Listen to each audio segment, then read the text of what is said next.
Hi, and welcome back to Conservation Kids. Today we're at Robert Edmonson Conservation Area. Let's find out what our next question is going to be. Hi, my name is Alex, and I want to know how fish breathe underwater.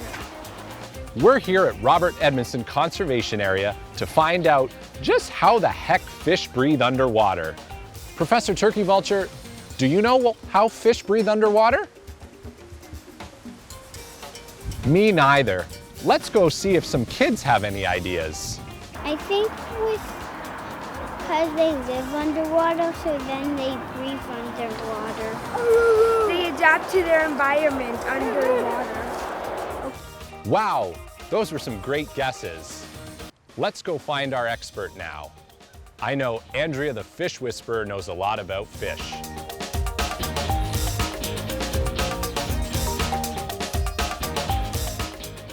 So the question was, how do fish breathe underwater? That's a great question. So all animals need to breathe. Some animals, like humans, we breathe through our lungs. Other animals, like salamanders or frogs, they're actually able to breathe through their skin. And some animals that live underwater, like fish, they actually breathe through something called gills. So for humans, we breathe through our lungs. And Professor TV, you breathe through your lungs too. Awesome. So when we breathe in air, it actually is comprised of a bunch of small little things called molecules. That's a big fancy word. So one type of molecule is called oxygen. And air is comprised of a lot of different molecules, including oxygen, that we need for our body. So when we breathe in the air, we breathe in oxygen into our lungs. And our lungs are able to take the oxygen out and put it into our blood. From there, the oxygen travels all over our bodies and it combines with sugar that we have from foods to help us think, to help us grow, and to produce energy. So when we think of fish, fish breathe in a very similar way, but with a few differences. First, fish don't breathe air, they breathe underwater.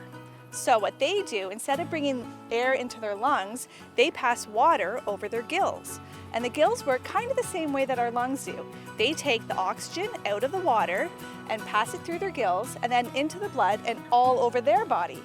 In the same way, that makes it so that they can grow and have energy, so that they can swim around all day.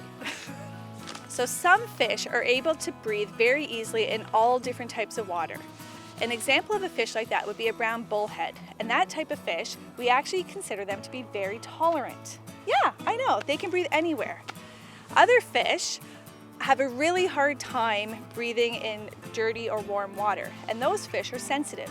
They need to have cold, clean water because there's a lot more oxygen the colder the water is. Some of those fish, like a brook trout, which is in the Halton watershed, is very rare and is very special in our area. You wanted to know how fish breathe underwater. And we found out that all animals, of course, need to breathe. Fish, instead of inhaling water into their lungs, move water through their mouth and let it pass through the gills. And those gills pull the oxygen out of the water. Not all fish like the same kind of water. Some fish are a little more sensitive and prefer cold water. And this is because cold water holds more oxygen. Wow, Andrea the Fish Whisperer sure knows a lot about fish, and now we hope you do as well.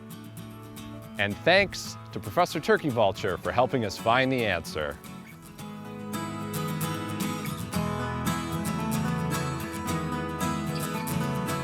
And now it's time for a Conservation Kids tip. Have you ever noticed those yellow fish painted near storm sewers by your house or your school? Have you ever wondered what that means? Well, these yellow symbols mean that that sewer is connected directly to a lake where fish and other creatures live. So the only thing that should go into that sewer is rainwater.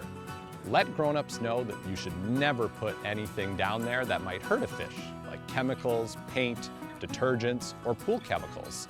These impact how cold and clean the water is, impacting how much oxygen our fish friends can get from it. Thanks for joining us today on Conservation Kids.